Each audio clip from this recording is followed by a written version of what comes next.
عثمان فاروق رحمۃ اللہ علیہ کی، اللہ پاک ان کو ان کے لیے صدقہ جاریہ بنائے اور خلاق عالم حضرت مولانا حفظ الرحمان صاحب کو جنت الفردوس میں اعلیٰ مقام نصیب فرمائے۔ اب میں خطاب کے لیے گزارش کروں گا شیخ الحدیث حضرت مولانا عبداللطیف صاحب۔ والصلاة والسلام على من لا نبي بعده ولا رسول بعده ولا معصوم بعده، أما بعد فأعوذ بالله من الشيطان الرجيم، بسم الله الرحمن الرحيم.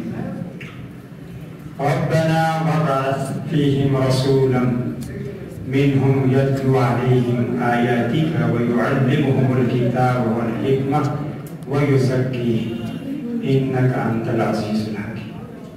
وقال النبي صلى الله عليه وسلم في معنى الحديث إنما بعثت معلما. وقال النبي صلى الله عليه وسلم في معنى الحديث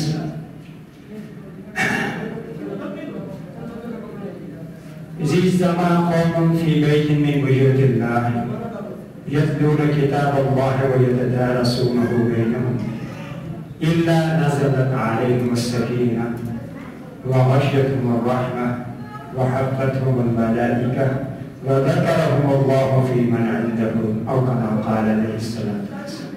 صدق الله العظيم وصدق رسوله النبي الكريم.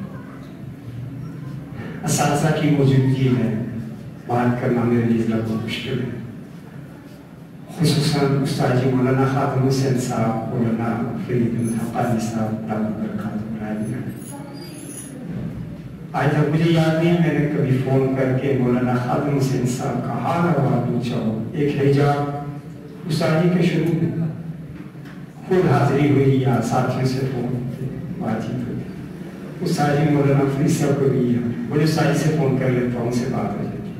ہمارا حکم ہے تو یہ ہمارا مادر علمی ہے۔ سب سے پہلی کلاس مولانا عبید الرحمان صاحب کی اور اس کے بعد پچھلی کلاس ہماری ہی تھی۔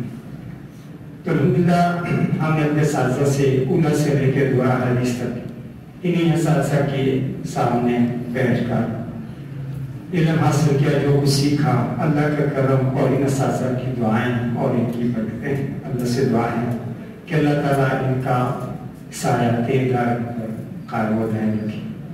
تو میں اپنے ساتھیوں سے، طالب علموں سے، ان سے ہی مخاطب ہوں۔ میرے دوستو، آپ عظیم انسان ہیں کہ اللہ رب العزت نے آپ کو اس کے گزرے دور میں اپنے دین کی محنت کے لیے، قرآن کی خدمت کے لیے چنا ہے، آپ منتخب کیے ہوئے لوگ۔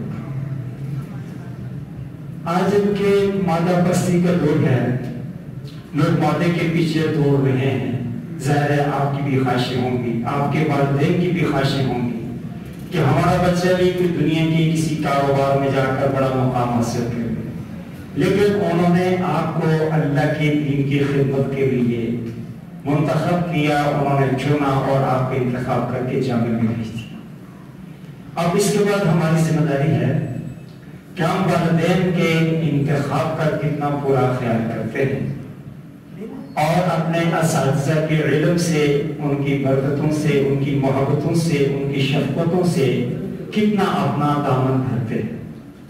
تو ظاہر ہے ابتدائی درجے کے طالب علم ہیں، تو آپ سے گزارش یہ ہے کہ دوران درس نصیحت تو اساتذہ کریں گے، صرف اپنے تجربات کی بنیاد پر چھوٹا سا جو ہم نے، لیکن 2001 کی ہماری فراغت ہے تو وقت پتہ نہیں چلا کیسا گزر گیا، جس میں جو کچھ سفروں میں سیکھا، کچھ سمجھ آئی بات وہ یہ ہے کہ علماء کو چاہیے کہ شروع سے ہی اپنے علم کے اندر رسوخ پیدا کریں۔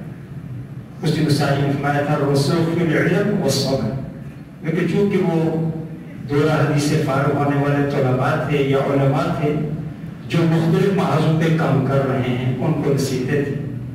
تو آپ کا ابھی ابتدائی زمانہ ہے، آپ سے گزارش یہ ہے کہ اپنی کتاب کا، اپنی درسگاہ کا، اپنے استاذ کا ادب اور پڑھائی، تعلیم، تکرار، حاضری کے ساتھ ساتھ اللہ سے دعا بھی مانگتے رہے کہ دعا وہ عظیم نسخہ ہے کہ بڑے کلزین قسم کے طلبہ بھی جو بہادر بن کے پڑھتے رہے اور اللہ سے مانگتے رہے، اللہ نے ان سے وہ کام لے لیا کہ جزعین و فقین لیکن بے ادب لوگ نہ کر سکتے۔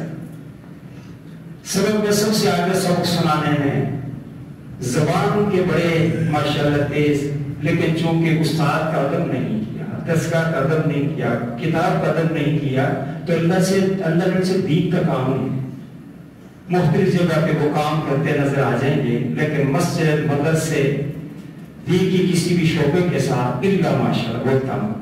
جسے آج سے آپ نیت کریں کہ ہم انشاءاللہ دورہ حدیث تک اپنے اساتذہ کی مان کے چلیں گے، اپنی کتاب کا ادب احترام کریں گے، باادب بانصیب ہوا کرتے ہیں۔ اور آپ کا انتخاب اللہ نے اس عظیم کام کے لیے کیا ہے جس کے لیے اللہ نے انبیاء کو چنا۔ میں نے قرآن حکیم کی ایک آیت کا حصہ آپ کے سامنے تلاوت کیا، اور یہی عنوان، یہی مضمون اللہ رب العزت نے تقریباً 3 یا 4 مقامات پر قرآن حکیم میں بیان کیا۔ سورہ بقرہ، سورہ آل عمران، سورہ جمعہ، هو الذی بعث فی الأمیین رسولا منهم یتلو علیہم آیاتہ ویزکیہم ویعلمہم الکتاب والحکمہ وَإِن كَانُوا مِن قَبْلِ لَفِي ضَلَالٍ مُّبِينٍ۔ صدق اللہ علیہ۔ کہ اللہ رب العزت نے اپنے نبی کا انتخاب کیا اور نبی کو یہ ذمہ داریاں دی کہ یتلو علیہم آیات، وہ نبی کیا کرتے ہیں؟ اللہ کی آیات پڑھ کر لوگوں کو سناتے ہیں۔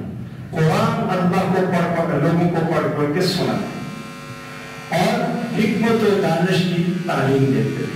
سوائے سنت بھی ہے، علماء بیٹھے ہیں۔ اور اسی طرح میرے بھائیوں فرمایا کہ تزکیہ نفس، جس طرح ظاہری بدن کا نجاستوں سے غلاظتوں سے پاک ہونا ضروری ہے، بدن پاک ہو، لباس پاک ہو، جگہ پاک ہو، مکان پاک ہو، ضروری ہے، اسی طرح تزکیہ نفس اپنے دلوں کو بدعقیدگی سے، شرک سے، کینہ سے، حسد سے، بغض سے، ان بیماریوں سے بھی دلوں کو پاک و صاف اور وہ اللہ والوں کی صحبت میں رہ کے سیکھا۔ کسی اپنے اساتذہ سے علم بھی سیکھیں، آداب بھی سیکھیں، اور اساتذہ کو خوش رکھیں گے تو ان کے دل سے آپ کے لیے دعائیں بھی دیں۔ تو باقی اپنے ساتھی سے گزارش ہے جو میرے ساتھ یا ہمارے بعد یا ہم سے پیچھے فارغ ہوئی، وہ اپنے مادر علمی سے اپنا رشتہ مضبوط کریں، اساتذہ کے پاس آتے رہیں، دعائیں دیتے رہیں۔ انشاءاللہ اساتذہ کی دعائیں میں شامل حال ہوگی تو آپ کسی بھی علمی میدان کے اندر مار نہیں کھائیں، کوئی بھی مسئلہ ہو اساتذہ سے مشورہ کریں۔ اللہ تعالیٰ سے دعا ہے اللہ ہمیں اساتذہ کی مان کر دین کی مقبول محنت کو اعلیٰ سطح پر عافیت کے ساتھ کرنے کی توفیق عطا فرمائے۔ وہ مان نہیں ہے